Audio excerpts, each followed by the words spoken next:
Hello, everyone, and good evening. Hope you've all had a good day today. And I hope we can make tonight even better. Hello, Core. Hello, Kate. So good to see you both. Two amazing artists here already.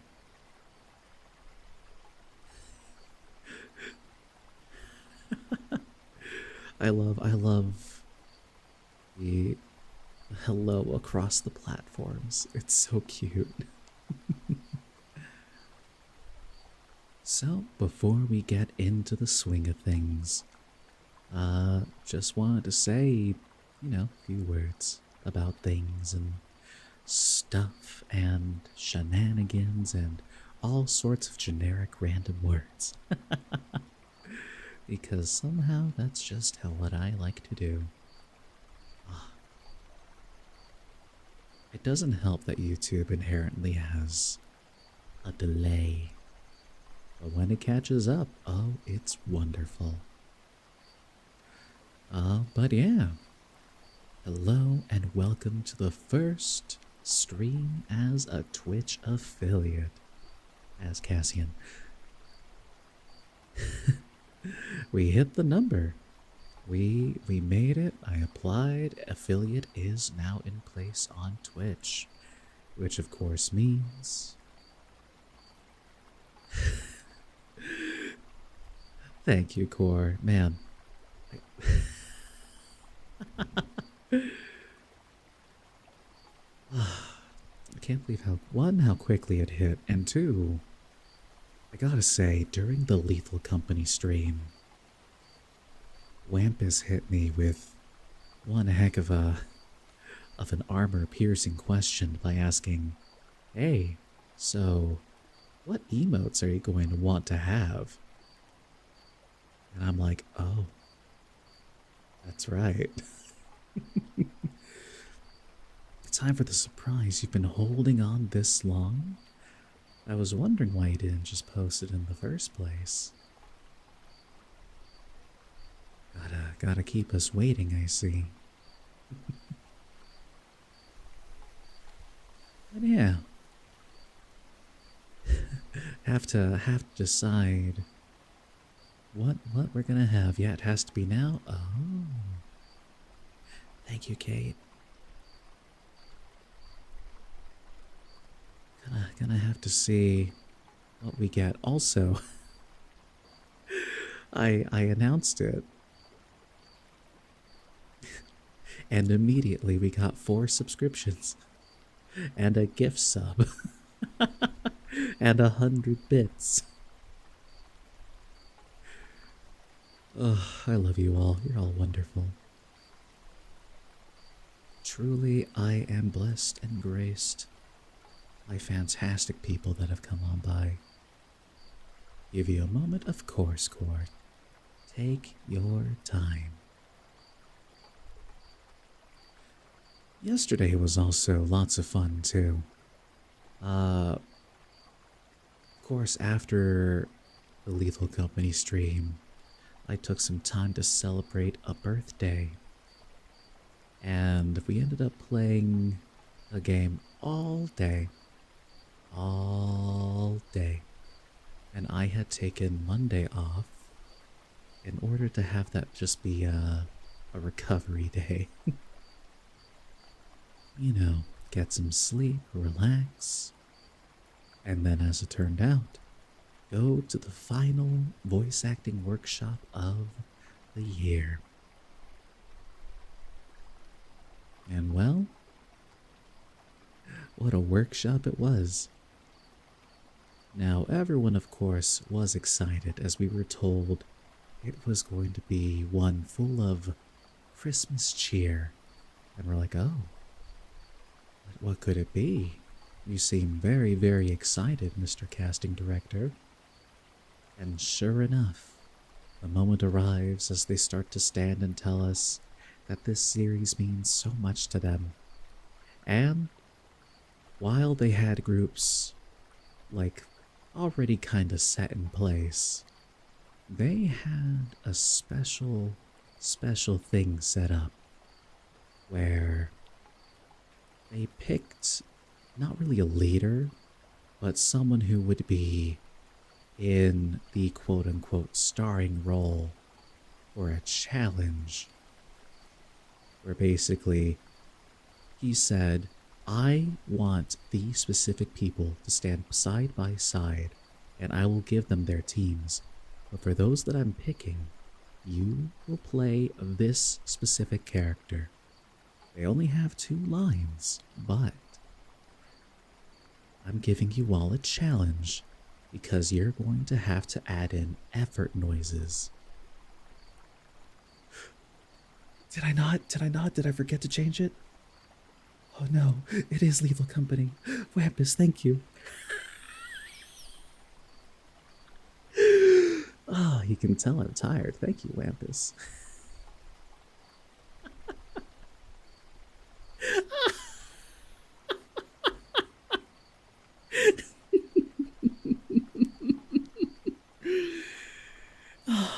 It's true. Let's face it, it's not a real stream if there isn't some scuff. But gosh darn it. Hello, Keigo Takami. Welcome in. Just doing a little bit of talking, saying some hellos, before we get into doing some nice, gentle reading. You need a nap? Hey, well, Wampus, you've come to the right place. Because we're going to get the stories reading and... Core. That is some fantastic art, goodness gracious. You spoil me. You all spoil me. I don't deserve that. Core, it looks so fantastic. Thank you. Oh, man.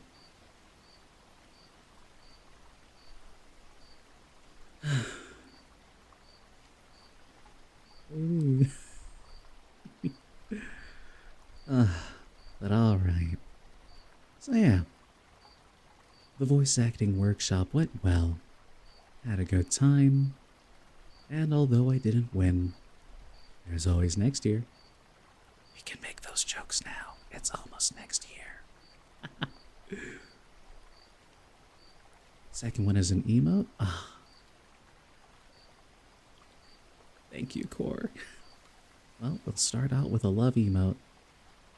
That's fantastic. It was important. And definitely gonna be used. Thank you, Core. I said,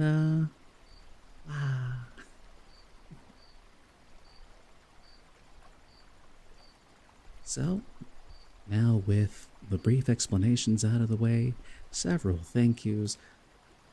Speaking of thank yous, Wampus, thank you for that tier 1 sub 2 days ago. Same with Solar and Frank Sinatwa and Carmen Orisaka. Alright, you like the model? Thank you very much, Keigo. I feel like saying handsome or beautiful is weird. That's very fair.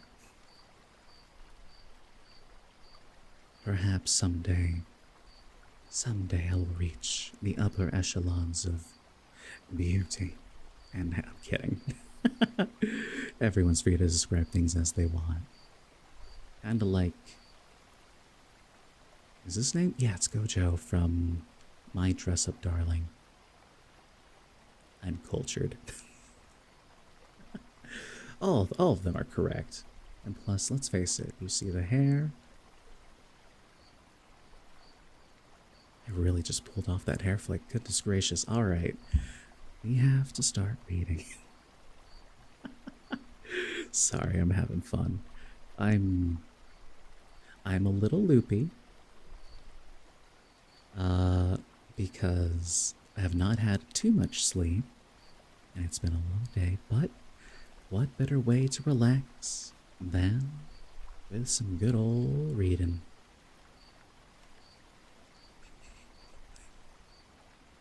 Wampus. Also, for my sanity and safety, I will not be reading the Odyssey tonight. We're going to be sticking with the Pawn of Prophecy, starting with Chapter 5. Also, yes, I did. So, go ahead and settle in. Maybe drink some tea, because I know I sure did today. Maybe get some hot chocolate, some blankets, because here we go.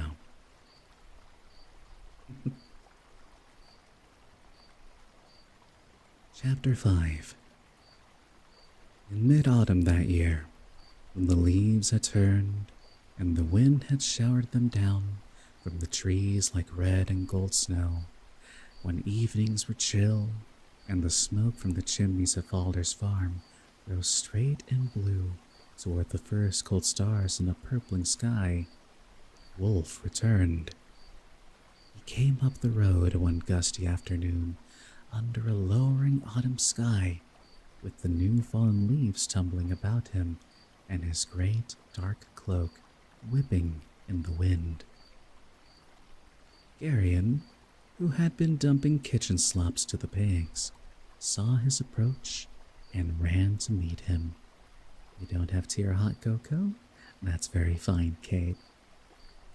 You could always have some nice water to stay hydrated. Or just relax. You work hard enough as it is. The old man seemed travel-stained and tired, and his face under his gray hood was grim. His usual demeanor of happy-go-lucky cheerfulness had been replaced by a somber mood Garion had never seen in him before. I forgot to pull up my glasses. Garion, Wolf said by way of greeting. You've grown, I see. It's been 5 years, Garion said. Has it been that long? Garion nodded, falling into step beside his friend. Is everyone well? Wolf asked. Oh yes, Garion said.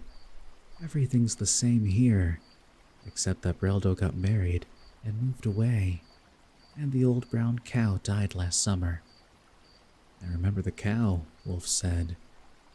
Then he said, I must speak with your Aunt Pole. She's not in a very good mood today, Garion warned. It might be better if you rested in one of the barns. I can sneak some food and drink to you in a bit. We'll have to chance your mood, Wolf said. What I have to say to her can't wait. They entered the gate and crossed the courtyard into the kitchen door. Aunt Pole was waiting. You again, she said tartly, her hands on her hips. My kitchen still hasn't recovered from your last visit. Mistress Pole, Wolf said, bowing. Then he did a strange thing. His fingers traced an intricate little design in the air in front of his chest. Garion was quite sure that he was not intended to see those gestures. And Pole's eyes widened slightly, then narrowed, and her face became grim. How do you... she started, then caught herself. You remember that his name is indeed Gojo? I have to admit, I dug a little bit. I'm like, what was it? I think it was Gojo. Yeah, it was Gojo.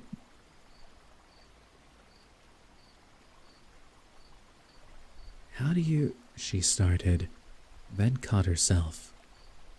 Garion, she said sharply, I need some carrots. There are still some in the ground at the far end of the kitchen garden. Take a spade and a pail and fetch me some. But, he protested, and then, warned by her expression, he left quickly. He got a spade and pail from a nearby shed and then loitered near the kitchen door. Eavesdropping, of course, was not a nice habit and was considered the worst sort of bad manners in Sandaria, but Garion had long ago concluded that whenever he was sent away, the conversation was bound to be very interesting and would probably concern him rather intimately. He had wrestled briefly with his conscience about it, but since he really saw no harm in the practice, as long as he didn't repeat anything he heard, conscience lost to curiosity. Garion's ears were very sharp, but it took him a moment or two to separate the two familiar voices from the other sounds in the kitchen. "He won't leave you a trail," Antipole was saying. "He doesn't have to," Wolf replied. "The thing itself will make its trail known to me. I can follow it as easily as a fox can scent out the track of a rabbit." "Where will he take it?" she asked. "Who can say? His mind's closed to me. My guess is that he'll go north to Boktor. That's the shortest route to Gar Ognadrak. He'll know that I'll be after him, and he'll want to cross to the land of the Angoraks as soon as possible. His theft won't be complete so long as he stays in the west." "When did it happen?" 4 weeks ago. "He could already be in the Angorak kingdoms." "That's not likely. The distances are great, but if he is, I'll have to follow him. I'll need your help." "But how can I leave here?" Antipole asked. "I have to watch over the boy."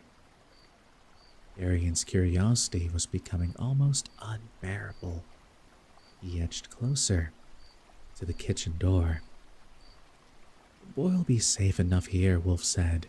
"This is an urgent matter." "No," Antipole contradicted.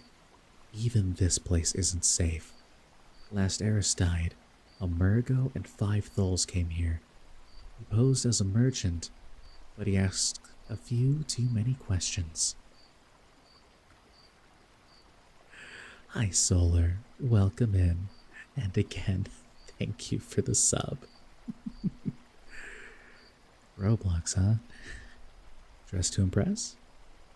Or something else?"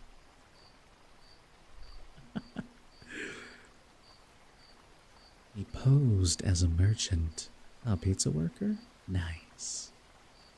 He posed as a merchant, but he asked a few too many questions about an old man and a boy named Runderig who had been seen in Upper Gralt some years ago. He may also have recognized me. Working your 9 to 5? Hey, I did that today. Although more accurately, it's a 7 to 3. I start at 6:45.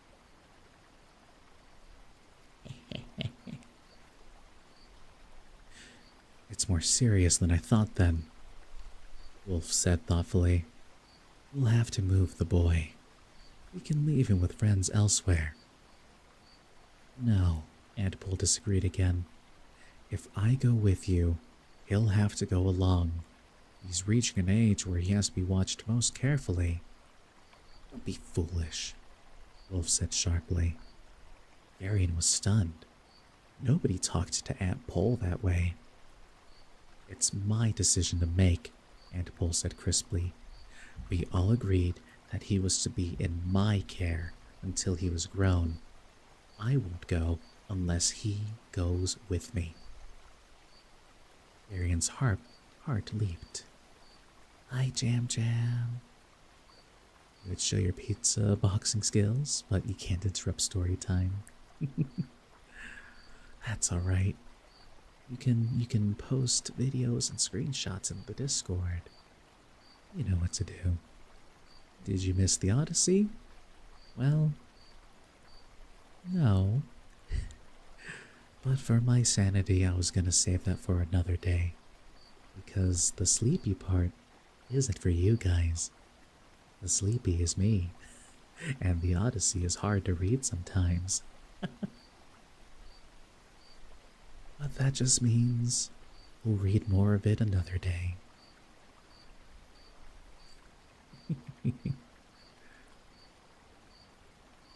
Alright. Get those plushies, grab those blankets, and snuggle in.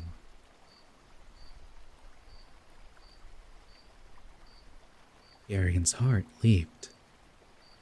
Hole, Wolf said sharply. Think where we may have to go. You can't deliver the boy into those hands. He'd be safer in Cthulhu Murgos or in Meloria itself than he would be here without me to watch him, Antpol said. Last spring, I caught him in the barn with a girl about his own age. As I said, he needs watching. Wolf laughed then, a rich, merry sound. Is that all? He said. You worry too much about such things. How would you like it if we returned and found him married and about to become a father? Antpol demanded acidly. He'd make an excellent farmer. And what matter if we'd all have to wait 100 years for the circumstances to be right again? Surely it hasn't gone that far. They're only children. You're blind, old wolf, Antpol said. This is backcountry Sandaria, and the boy's been raised to do the proper and honorable thing. The girl's a bright-eyed little minx who's maturing much too rapidly for my comfort. Right now, charming little Zubret is a far greater danger than any Murgo could ever be. Either the boy goes along, or I won't go either. You have your responsibilities, and I have mine. There's no time to argue, Wolf said. If it has to be this way, then so be it. You uploaded the picture to the gaming channel? Let's see.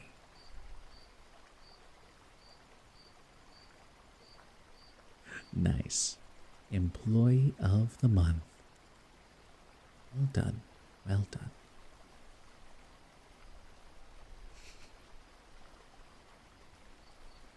Man, you guys are fantastic. Anyways. Oh yeah. You know, I have plans for you guys.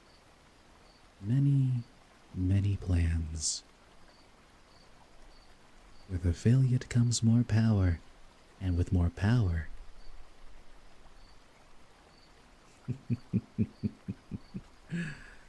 with more power comes a potential 3D model for visual ASMR in VR chat.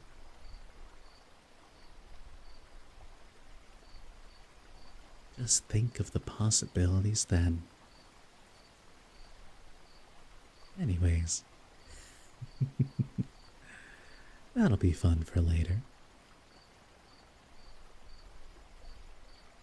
Arian almost choked with excitement.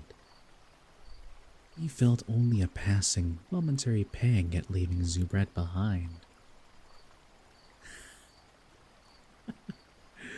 He turned and looked exultantly up at the clouds scuttling across the evening sky.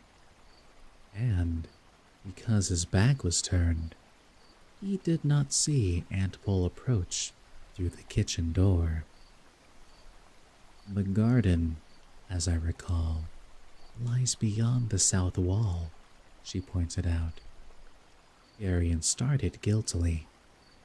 How is it that the carrots remain undug? She demanded. I had to look for the spade, he said unconvincingly. Really, I see that you found it, however. Her eyebrows arched dangerously. Only just now. Splendid. Carrots, Garion. Now. Garion grabbed his spade and pail and ran. It was just dusk when he returned, and he saw Antpol mounting the steps that led to Falder's quarters. He might have followed her to listen, but a a faint movement in the dark doorway of one of the sheds made him step instead into the shadow of the gate. A furtive figure moved from the shed to the foot of the stairs Paul had just climbed up, and silently crept up the stairs as soon as she went in Valder's door. The light was fading, and Garion could not see exactly who followed his aunt. He set down his pail and, grasping the spade like a weapon, he hurried quickly around the inner court, keeping to the shadows. There came the sound of a movement inside the chambers upstairs, and the figure at the door straightened quickly and scurried down the steps. Arian slipped back out of sight, his spade still held at the ready. As the figure passed him, Arian briefly caught the scent of stale, musty clothing and rank sweat. As certainly as if he had seen the man's face, he knew that the figure that had followed his aunt had been Brill, the new farmhand. The door at the top of the stairs opened, and Garion heard his aunt's voice. "I'm sorry, Falder, but it's a family matter, and I must leave immediately." "I would pay you more, Paul." Falder's voice was almost breaking. "Money has nothing to do with it," Aunt Paul replied. "You're a good man, Falder, and your farm has been a haven to me when I needed one. I'm grateful to you, more than you can know, but I must leave. Perhaps when this family business is over, you can come back," Falder almost pleaded. "No, Falder," she said. "I'm afraid not." "We'll miss you, Paul," Falder said, with tears in his voice. "And I'll miss you, dear Falder. I've never met a better-hearted man. I'd take it kindly if you wouldn't mention my leaving until I've gone. I'm not fond of explanations or sentimental goodbyes." "Whatever you wish, Paul." "Don't look so mournful, old friend," Aunt Paul said lightly. "My helpers are well trained. Their cooking will be the same as mine. Your stomach will never know the difference." "My heart will," Falder said. "Don't be silly," she said gently. "Now, I must see to supper." Arian moved quickly away from the foot of the stairs. Troubled, he put his spade back in the shed and fetched the pail of carrots he had left sitting by the gate. To reveal to his aunt that he had seen Brill listening at the door would immediately raise questions about his own activities that he would prefer not to have to answer. In all probability, Brill was merely curious, and there was nothing menacing or ominous about that.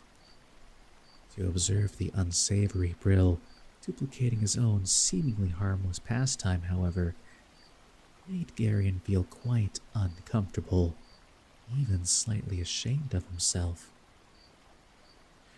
Although Garion was too excited to eat, supper that evening seemed as ordinary as any meal on Falder's farm had ever been.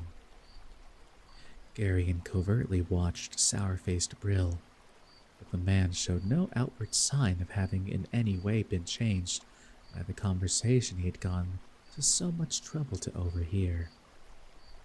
And supper was over, as was always the case when he visited the farm.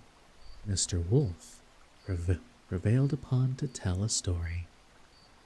He rose and stood for a moment deep in thought as the wind moaned in the chimney and the torches flickered in the rings on the pillars in the hall. "As all men know," he began, "the meringues are no more, and the spirit of Mara weeps alone in the wilderness and wails among the moss-grown ruins of Marigor." But also, as all men know, the hills and streams of Marigor are heavy with fine yellow gold. That gold, of course, was the cause of the destruction of the Marags.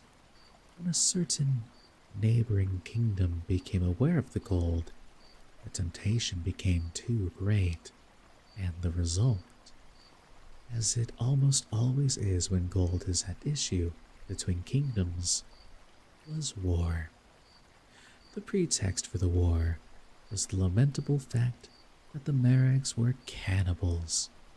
While this habit is distasteful to civilized men, had there not been gold in Maribor, it might have been overlooked. The war, however, was inevitable, and the Marags were slain, but the spirit of Mara and the ghosts of all the slaughtered Marags remained in Marigor, as those who went into that haunted kingdom soon discovered. Now, it chanced to happen that about that time there lived in the town of Muros, in southern Sandaria, 3 adventuresome men, and hearing of all that gold, they resolved to journey down to Marigor and claim their share of it. The men, as I said, were adventuresome and bold, and they scoffed at tales of ghosts. Their journey was long, for it is many hundreds of leagues from Muros to the upper reaches of Marigor, but the smell of the gold drew them on, and so it happened, one dark and stormy night, that they crept across the border into Marigor, past the patrols which had been set to turn back just such as they. That nearby kingdom, having gone to all the expense and inconvenience of war, was quite naturally reluctant to share the gold with anyone who chanced by. Through the night they crept, burning with their lust for gold. The spirit of Mara wailed about them, but they were brave men and not afraid of spirits. And besides, they told each other, the sound was not truly a spirit, but merely the moaning of the wind in the trees. As dim and misty morning seeped amongst the hills, they could hear, not far away, the rushing sound of a river. As all men know, gold is most easily found along the banks of rivers, and so they made quickly toward that sound. Then one of them chanced to look down in the dim light, and behold, the ground at his feet was strewn with gold, lumps and chunks of it. Overcome with greed, he remained silent and loitered behind until his companions were out of sight.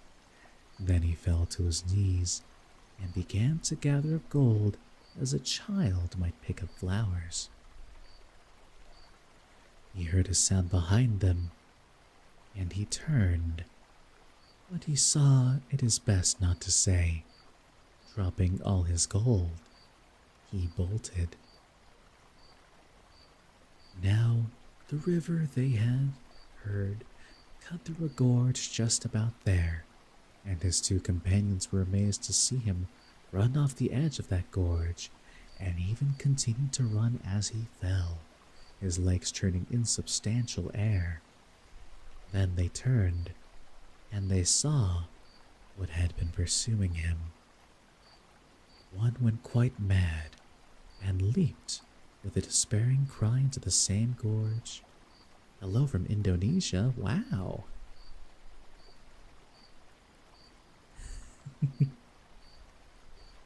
Hello there, Bagus, welcome in.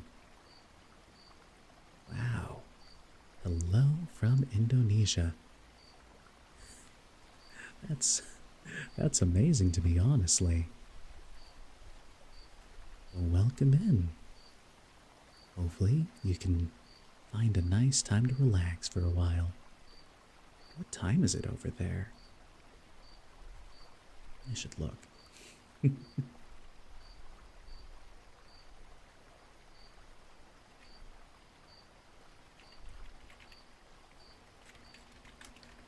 Let's see. Time in Indonesia. Oh wow, 11:07, just about noon. That's amazing. Solar, you're so silly.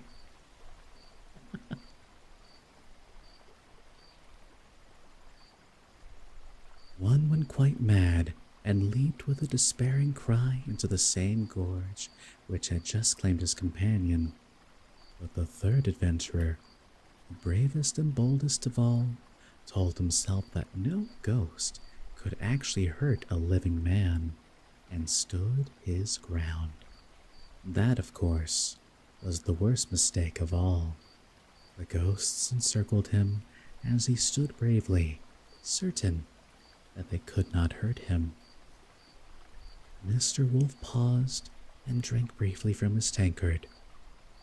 And then, the old storyteller continued, because even ghosts can become hungry, they divided him up and ate him. Garion's hair stood on end at the shocking conclusion of Wolf's tale, and he could sense the others at his table shuddering. It was not at all the kind of story they had expected to hear. Ernick the smith, who was sitting nearby, had a perplexed expression on his plain face. Finally, he spoke. I would not question the truth of your story for the world, he said to Wolf, struggling with the words. But if they ate him, the ghosts, I mean, where did it go? I mean, if ghosts are insubstantial, as all men say they are, they don't have stomachs, do they? And what would they bite with? Wolf's face grew sly and mysterious. He raised one finger as if he were about to make some cryptic reply to Dernick's puzzled question, and then he suddenly began to laugh. Dernick looked annoyed at first, and then, rather sheepishly, he too began laughing. Slowly the laughter spread as they all began to understand the joke. An excellent jest, old friend, Balder said, laughing as hard as any of the others, and one from which much instruction may be gained. Greed is bad, but fear is worse, and the world is dangerous enough without cluttering it with imaginary hobgoblins. Trust Balder to twist a good story into a moralistic sermon of some kind. True enough, good Balder, Wolf said more seriously, but there are things in this world which can't be explained away or dismissed with laughter. Grill, seated near the fire, had not joined in the laughter. I've never seen a ghost, he said sourly, nor ever met anyone who has, and I for one don't believe in any kind of magic or sorcery or such childishness. And he stood up and stamped out of the hall, almost as if the story had been a kind of personal insult. Later, in the kitchen, when Aunt Pole was seeing to cleaning up, and Wolf lounged against one of the work tables with a tankard of beer, Garion's struggle with his conscience finally came into the open. That dry, interior voice informed him most pointedly that concealing what he had seen was not merely foolish, but possibly dangerous as well. He set down the pot he was scrubbing and crossed to where they were. It might not be important, he said carefully, but this afternoon, when I was coming back from the garden, I saw Brill following you, Aunt Pole. She turned and looked at him. Wolf set down his tankard. Go on, Carian, Aunt Pole said. It was when you went up to talk with Falder, Carian explained. He waited until you'd gone up the stairs and Balder had let you in. Then he sneaked up and listened at the door. I saw him up there when I went to put the spade away. How long has this man Brill been at the farm? Wolf asked, frowning. He came just last spring, Garion said, after Brildo got married and moved away. And the Murgo merchant was here at Aristide some months before? Antipole looked at him sharply. You think? She did not finish. I think it might not be a bad idea if I stepped around and had a few words with friend Brill, Wolf said grimly. Do you know where his room is, Garion? Garion nodded, his heart suddenly racing. Show me. Wolf moved away from the table against which he had been lounging, and his step was no longer the step of an old man. It was curiously as if the years had suddenly dropped away from him. Be careful, Antipole warned. Wolf chuckled, and the sound was chilling. I'm always careful. You should know that by now. Garion quickly led Wolf out into the yard and around to the far end where the steps mounted to the gallery that led to the rooms of the farmhands. They went up, their soft leather shoes making no sound on the worn steps. Down here, Garion whispered, not knowing exactly why he whispered. Wolf nodded, and they went quietly down the dark gallery, quietly. That's not how you say that word. Here, Garion whispered, stopping. Step back, Wolf breathed. He touched the door with his fingertips. Is it locked? Garion asked. That's no problem, Wolf said softly. He put his hand to the latch. There was a click, and the door swung open.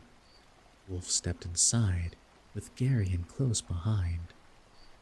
It was totally dark in the room, and the sour stink of Brill's unwashed clothes hung in the air. He's not here, Wolf said in a normal tone. He fumbled with something at his belt, and there was the scrape of flint against steel and a flare of sparks. A wisp of frayed rope caught the sparks and began to glow. Wolf blew on the spark for a second, and it flared into flame. He raised the burning wisp over his head and looked around the empty room. The floor and bed were littered with rumpled clothes and personal belongings. Garion knew instantly that this was not simple untidiness, but rather was the sign of a hasty departure. And he did not know exactly how it was that he knew. Wolf stood for a moment, holding his little torch. His face seemed somehow empty, as if his mind was searching for something. Stables, he said sharply. Quickly, boy. Garion turned and dashed from the room with Wolf close behind. The burning wisp of rope drifted down into the yard, illuminating it briefly after Wolf discarded it over the railing as he ran. There was a light in the stable. It was dim, partially covered, but faint beams shone through the weathered cracks in the door. The horses were stirring uneasily. Stay clear, boy, Wolf said as he jerked the stable door open. Brill was inside, struggling to saddle a horse that shied away from his rank smell.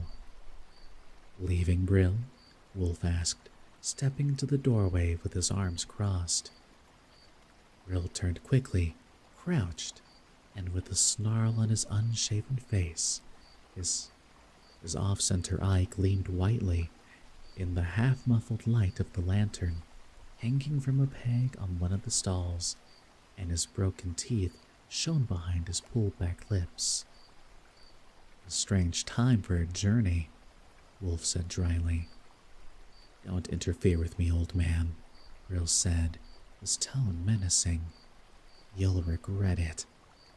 I've regretted many things in my life, Wolf said. I doubt that one more is going to make all that much of a difference. I warned you, Brill snarled, and his hand dove under his cloak and emerged with a short, rust-splotched sword. Don't be stupid, Wolf said in a tone of overwhelming contempt. Garyon, however, at the first flash of a sword, whipped his hand to his belt, drew his dagger, and stepped in front of the unarmed old man. Get back, boy, Wolf barked. But Garyon had already lunged forward, his bright dagger thrust out ahead of him. Later, when he had time to consider, he could not have explained why he reacted as he did. Hey, Luxie. Good to see you. I hope you've been well. Some deep instinct seemed to take over. Garyon, Wolf said, get out of the way. So much the better, Brill said, raising his sword. And then, Durnick was there. He appeared as if from nowhere, snatched up an ox yoke, and struck the sword from Brill's hand. Brill turned on him, enraged, but Durnick's second blow took the cast-eyed man in the ribs, a little below the armpit. The breath whooshed from Brill's lungs, and he collapsed, gasping and writhing, to the straw-littered floor.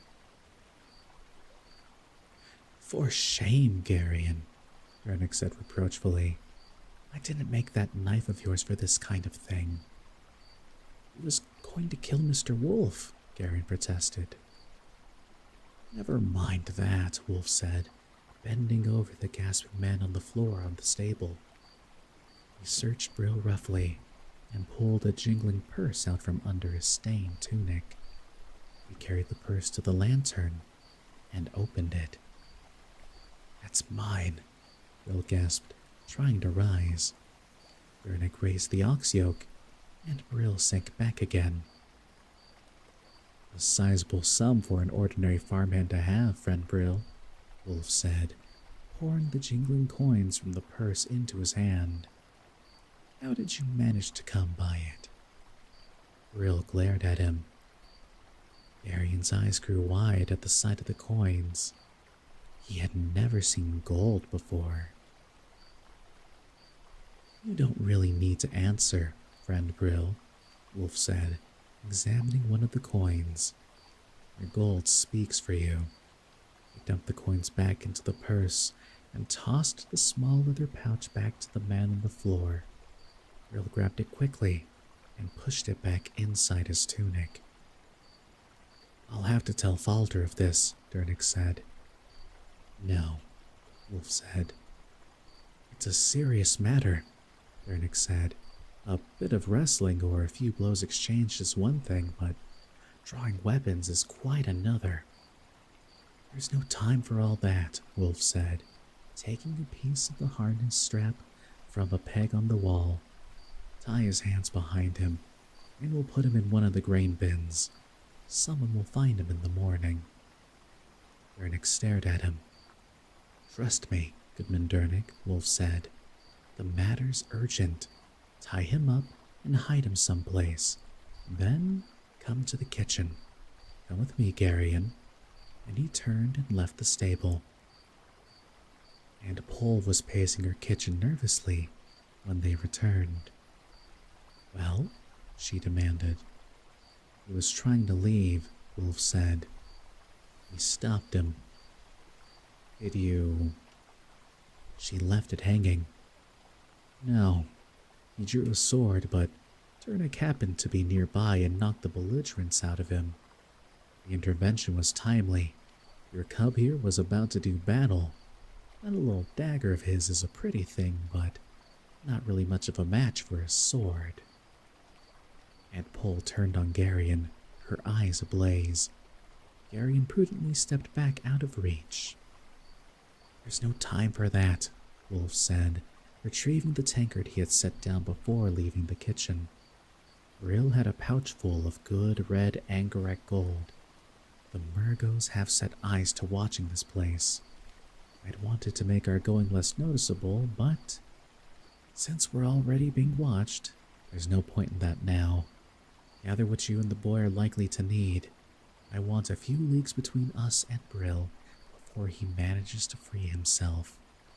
I don't want to be looking over my shoulder for Murgos every place I go. Durnick, who had just come into the kitchen, stopped and stood staring at them.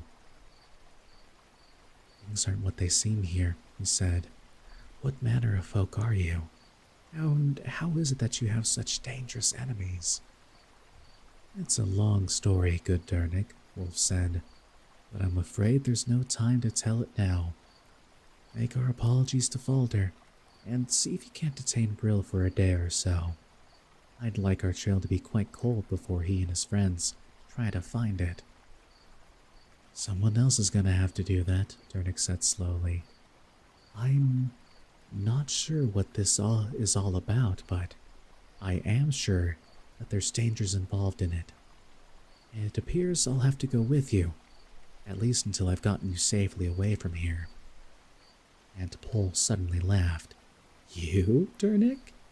You mean to protect us? He drew himself up. I'm sorry, Mistress Pole, he said. I will not permit you to go unescorted. Will not permit, she said incredulously.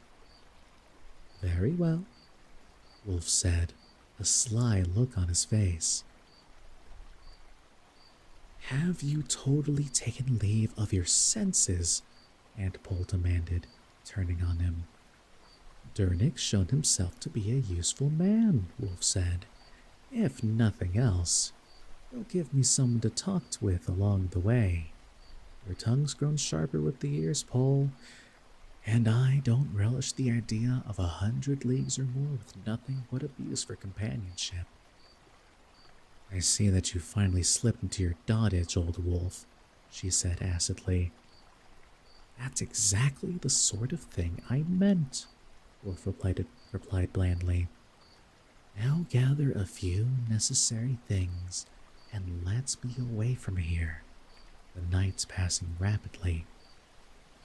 She glared at him a moment and then stormed out of the kitchen. I'll have to fetch some things too, Durnick said. He turned and went out into the gusty night. Arian's mind whirled. Things were happening far too fast. Afraid, boy? Wolf asked. Well, Arian said, it's just that I don't understand. I don't understand any of this at all. You will in time, Garion, Wolf said. For now, it's perhaps better that you don't. There's danger in what we're doing, but not all that great a danger. Your aunt and I, and good Durnick, of course, will see that no harm comes to you. Now help me in the pantry. He took a lantern in the pantry and began loading some loaves of bread, a ham, a round yellow cheese, and several bottles of wine into a sack which he took down from a peg. It was nearly midnight, as closely as Gary could tell, when they had left quietly through the kitchen and crossed the dark courtyard. The faint creak of the gate as Durnick swung it open seemed enormously loud. As they passed through the gate, Garion felt a momentary pang. Balder's farm had been the only home he had ever known. He was leaving now, perhaps forever, and such things had great significance. He felt an even sharper pang at the memory of Zubret. The thought of Darun and Zubret together in the hay barn almost made him want to give the whole thing up altogether. But it was far too late now. Beyond the protection of the buildings, the gusty wind was chill and whipped at Garion's cloak. Heavy clouds covered the moon, and the road seemed only slightly less dark than the surrounding fields. It was cold and lonely and more than a little frightening. We walked a bit closer to Aunt Pole. At the top of the hill, he stopped and glanced back. Falder's farm was only a pale, dim blur in the valley behind. Regretfully, he turned his back on it. The valley ahead was very dark, and even the road was lost in the gloom before them. And that's the end of Chapter 5. And we took almost an hour. Not bad. So, now that we have that chapter complete, I think I'm going to take a small break. Just gonna drink some water, get a little stretch, and I'll come back to read with some more soothing tones. And hopefully, that'll get you all to rest nice and easy. For now, though, be right back.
Hello, I have returned. Oh man. Right now, before we get back into reading, I was thinking, thank you, Wampus. I was thinking of what I'd like to do tomorrow. I think I'd like to continue Celeste, just because I was having a good time with it, and I did say I would continue. My track record for actually completing games is a little lower than I'd like, so I think that would be very, very fun. Oh, yeah. And because I just thought of it right now, are there any games that were announced at the Game Awards that you are especially excited for? I know Okami 2 has me excited. A new game from Team Ico. Thank you, Kate. It's good to be back. Let's see. There was a lot of cool stuff. Oh yeah, a Dave the Diver sequel. That'll be fun.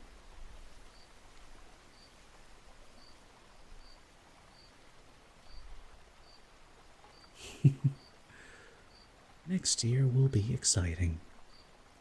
That's for sure. Now we'll continue on with Chapter 6. Hello there, Ghost Odin. Welcome in. Hope you're having a good night. Or morning. Or day.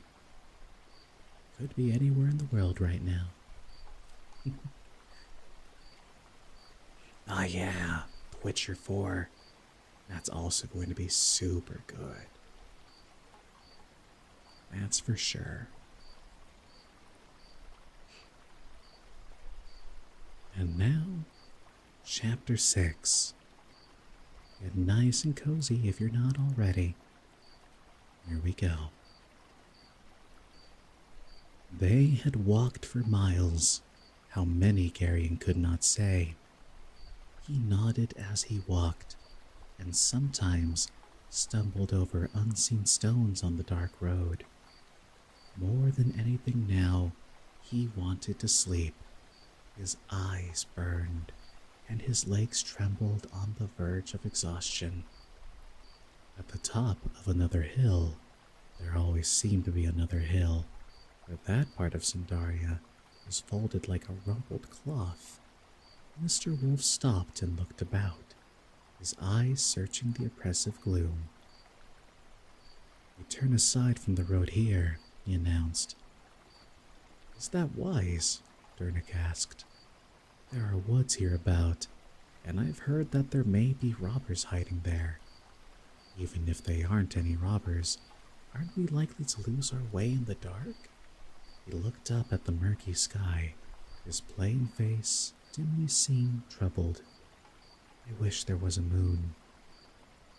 "I don't think we need to be afraid of robbers," Wolf said confidently. "And I'm just as happy that there isn't a moon. I don't think we're being followed yet, but it's just as well that no one happens to see us pass. Murgo Gold can buy most secrets." And with that, he led them into the fields that lay beside the road. For Garion, the fields were impossible. If he had stumbled now and then on the road, the unseen furrows, holes, and clumps in the rough ground seemed to catch at his feet with every step.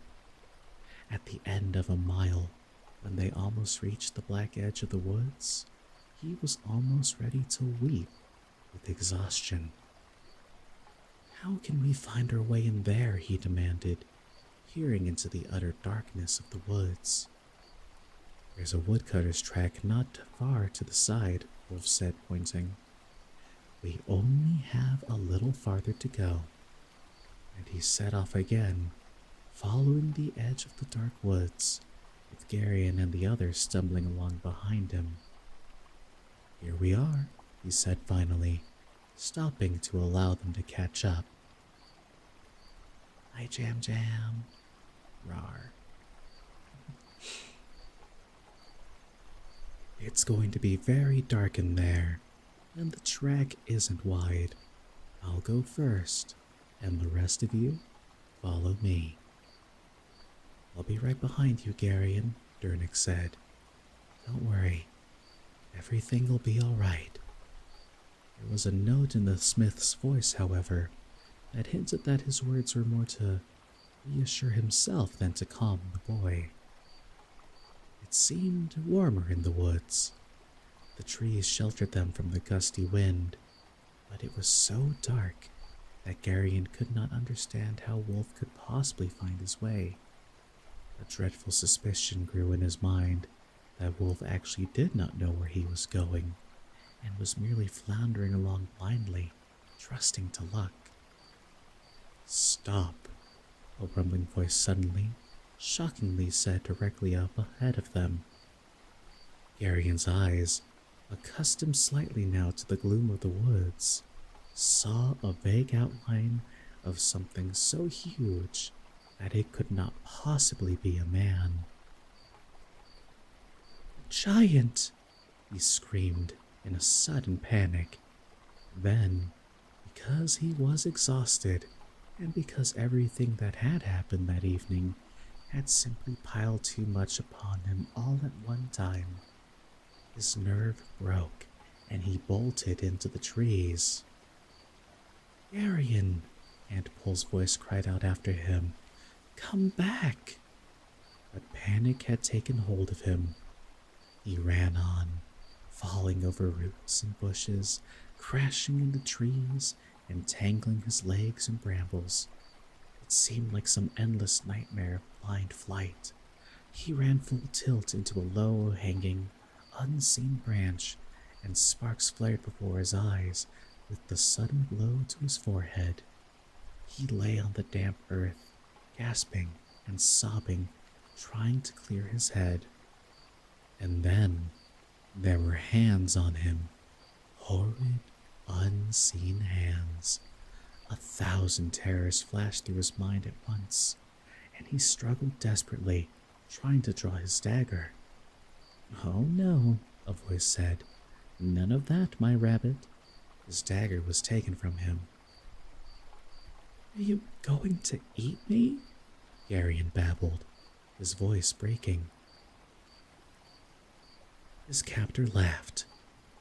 "On your feet, rabbit," he said, and Garion felt himself pulled up by a strong hand. His arm was taken in a firm grasp, and he was half dragged through the woods. Somewhere ahead was... "Gotta go? Sounds good, Core. You rest easy, and thank you. Thank you for the congratulations and also for the art, Core. They look amazing, and can't wait to use that emote. Have a good night. Sweet dreams." Somewhere ahead there was a light, a winking fire among the trees. "Hi, Jam Jam, thank you." And it seemed that he was being taken that way.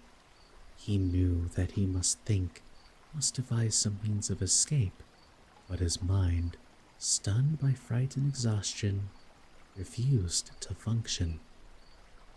There were 3 wagons sitting in a rough half-circle around the fire.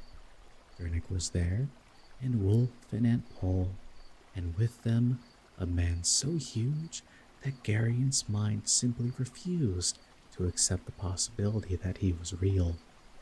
His tree trunk-sized legs were wrapped in furs cross-tied with leather thongs, and he wore a chainmail shirt that reached to his knees, belted at the waist.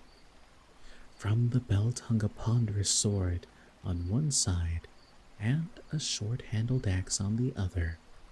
His hair was in braids, and he had a vast, bristling red beard. I mean, he probably has that too, honestly. "Yes, Jam Jam? What is your question?"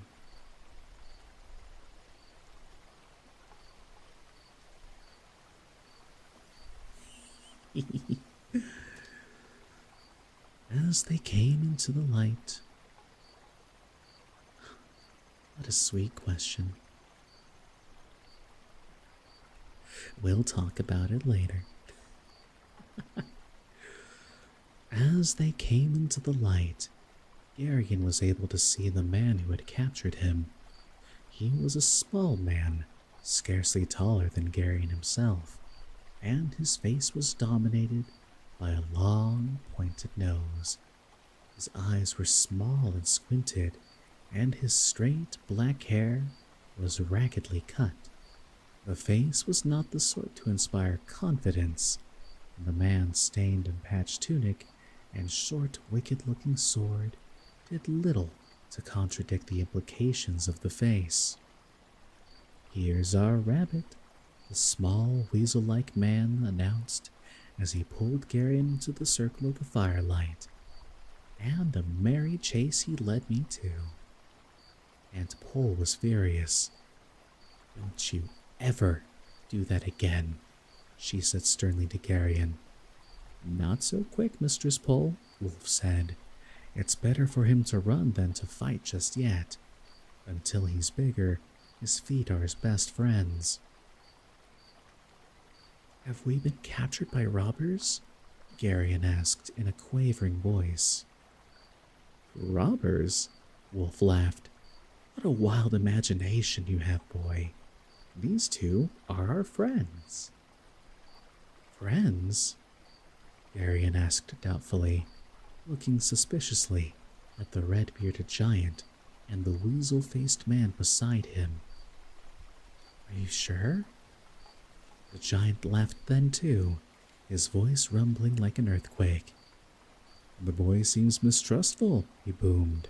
"Your face must have warned him, friend Silk." The smaller man looked sourly at his burly companion. "This is Garion," Wolf said, pointing at the boy. "You already know Mistress Pole." His voice seemed to stress Aunt Pole's name. "And this is Durnick, a brave smith who's decided to accompany us." "Mistress Pole?" the smaller man said, laughing suddenly for no apparent reason. "I am known so," Aunt Pole said pointedly. "It shall be my pleasure to call you so then, great lady," the small man said with a mocking bow. "Our large friend here is Borak," Wolf went on. "He's useful to have around when there's trouble. As you can see, he's not a Cendar, but a Charek from Valalorn." Garion had never seen a Charek before, and the fearful tales of their prowess in battle became suddenly quite believable in the presence of the towering Borak. "And I," the small man said with one hand to his chest, "am called Silk. Not much of a name, I'll admit, but it suits me. And I'm from Boktor, in Drasnia. I'm a juggler and an acrobat." "And also a thief and a spy," Borak rumbled good-naturedly. "We all have our faults," Silk admitted blandly, scratching at his scraggly whiskers. "And I'm called Mr. Wolf in this particular time and place," the old man said.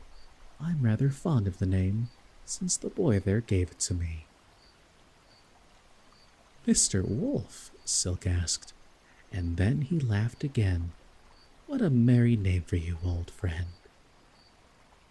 "I'm delighted that you find it so, old friend," Wolf said flatly. "Mr. Wolf it shall be then," Silk said. "Come to the fire, friends. Warm yourselves, and I'll see to some food." Garion was still uncertain about the oddly matched pair. They obviously knew Aunt Pole and Mr. Wolf, and just as obviously, by different names. The fact that Aunt Pole might not be whom he had always thought she was very disturbing. One of the foundation stones of his entire life had just disappeared. The food which Silk had brought was rough, a turnip stew with thick chunks of meat floating in it and crudely hacked off slabs of bread. But Garion, amazed at the size of his appetite, fell into it as if he had not eaten for days. And then His stomach and his feet warmed by the crackling campfire, he sat on a log, half dozing. That's right, Lychee. They're gonna start growing now. Thank you very much. We'll have to decide on different redeems and stuff. Although I do have some ideas. But I gotta take the time to program those.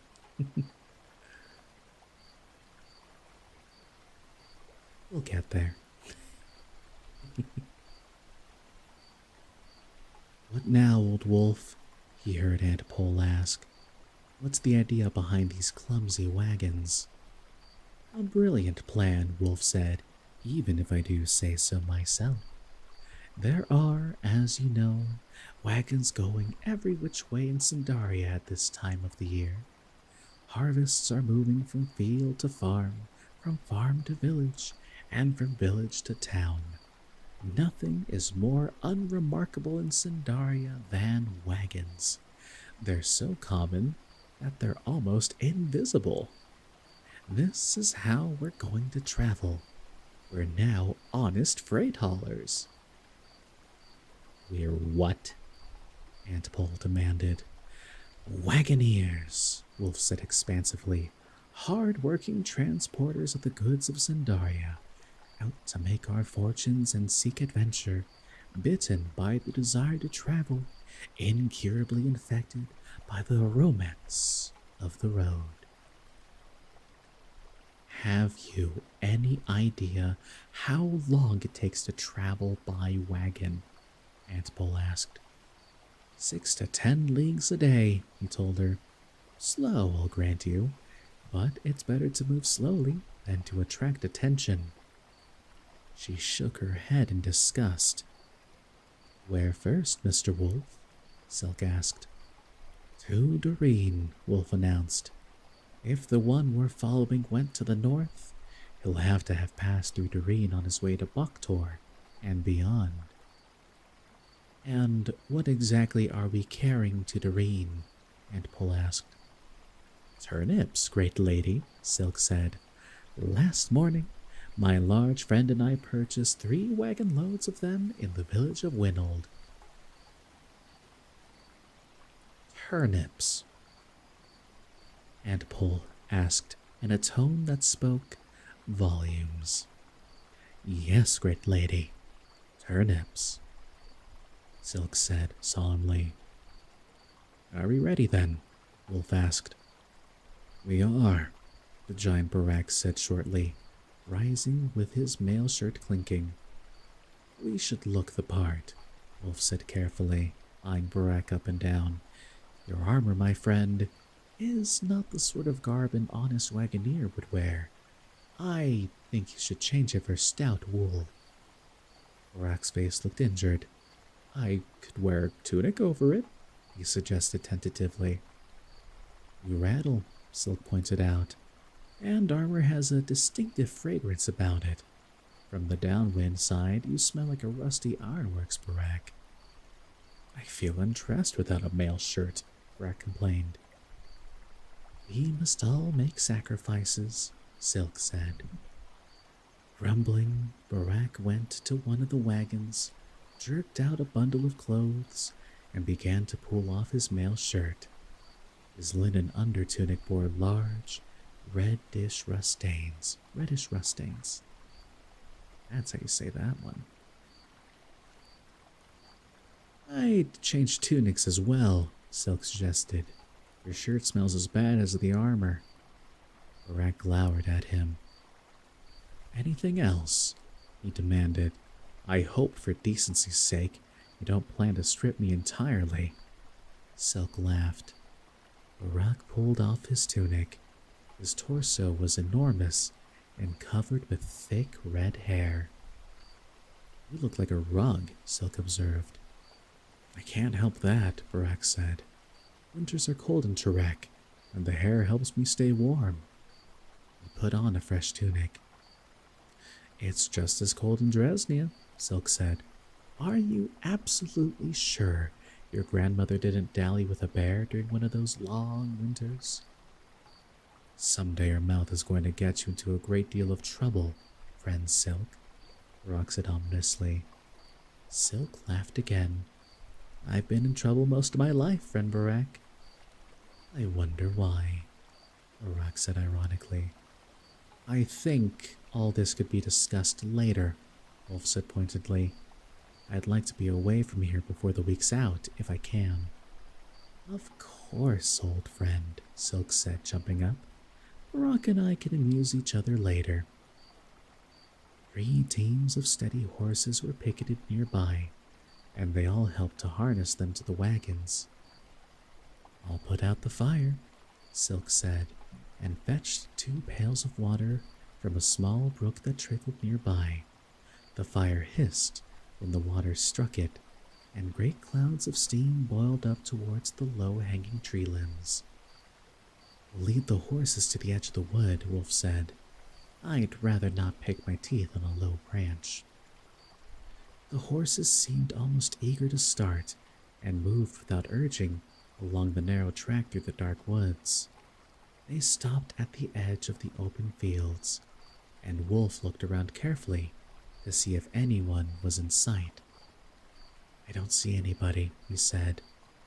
Let's get moving. Ride with me, good smith, Barak said to Turnic. Conversation with an honest man is much preferable to a night spent enduring the insults of an over-clever Draznian. As you wish, friend, Turnic said politely. I'll lead, Silk said. I'm familiar with the back roads and lanes hereabout. I'll put us on the high road beyond Upper Groats before noon. Barak and Turnic can bring up the rear. I'm sure that between them, they can discourage anyone who might feel like following us. All right, Wolf said, climbing up onto the seat of the middle wagon. He reached down his hand and helped up and pull. Arian quickly climbed up onto the wagon bed behind them, a trifle nervous that someone might suggest that he ride with Silk. It was all very well for Mr. Wolf to say that the 2 they had just met were friends, but the fright he had suffered in the woods was still too fresh on his mind to make him quite comfortable with them yet. The sacks of musty-smelling turnips were lumpy, but Garion soon managed to push and shove a kind of half-reclining seat for himself among them, just behind Aunt Pole and Mr. Wolf. He was sheltered from the wind, Aunt Pole was close, and his cloak spread over him kept him warm. He was altogether comfortable, and, despite the excitement of the night's events, he soon drifted into a half-drowse. The dry voice in his mind suggested briefly that he had not behaved too well back in the wood, but it too soon fell silent, and Garion slept. It was the change of sound that woke him. The soft thud of the horses' hooves on the dirt road became a clatter as they came to the cobblestones of a small village sleeping in the last chill hours of the autumn night. Garion opened his eyes and looked sleepily at the tall, narrow houses with their tiny windows all dark. A dog barked briefly, then retreated back to his warm place under some stairs. Garion wondered what village it might be, and how many people slept under those steep-peaked tile roofs, unaware of the passage of their 3 wagons. The cobbled street was very narrow, and Garion could almost have reached out and touched the weathered stones of the houses as they passed. And then the nameless village was behind them, and they were back on the road again. The soft sound of the horses' hooves lured him once more toward sleep. What if he hasn't passed through Doreen? Aunt Pole asked Mr. Wolf in a low tone. It occurred to Garion that in all the excitement, he had never actually found out exactly what it was they were seeking. He kept his eyes closed and listened. Don't start with the what-ifs, Wolf said irritably. If we sit around saying what if, you'll never do anything. I was merely asking, Aunt Pole said. If he hasn't gone through Doreen, he'll turn south to Burros. He may have joined a caravan there to take the Great North Road to Baktor. And if he hasn't gone through Muros, then we go on to Kamar. And then we'll see when we get to Kamar. His tone was final, as if he no longer wished to discuss the matter. Aunt Pole drew in a breath as if she were about to deliver some final retort, but apparently she decided against it and settled back instead on the wagon seat. To the east, ahead of them, the faint stain of dawn touched the lowering clouds, and they moved on through the tattered, windswept end of the long night in their search for something which, though he could not yet even identify it, was so important that Garion's entire life had been uprooted in a single day because of it. And that is the end of chapter 6. Well, I was thinking of only reading 2 chapters tonight, so I think that's where I will go ahead and take a pause on that tonight. We can continue on with chapter 7 and more of the Odyssey, I'll say, on Thursday. And tomorrow, we'll go ahead and go back to playing some Celeste, using the normal voice. Oh, Solar, I could never hate you. But sometimes the timing's not ideal. But yeah, thank you all for coming by, and I hope you enjoyed tonight. And don't worry, there will be more for the next time. And I'm going to send you towards good old Vtuber, who is playing Raid World, which in itself is a very atmospheric and dangerous game. But I'm sure Jay will make it nice and cozy anyways. You gonna get me? Marvel Rivals will happen later. For now, everyone, rest well, sweet dreams when you have them, and I'll see you all tomorrow. Bye. Thanks for coming and for all the support. It means the world to me.